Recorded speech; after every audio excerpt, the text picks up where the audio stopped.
jalutab väike metspult, siis ta läheb ju kohe talle kallale ja ei ole enam metspulti lapse ja siis on metspult jälle vihane ja murrab võib-olla hundi maha.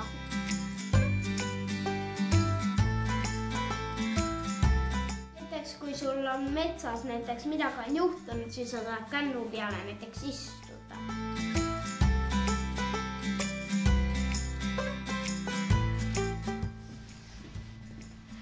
Mets oleks nii tihe, et ei mahuks siia sisse.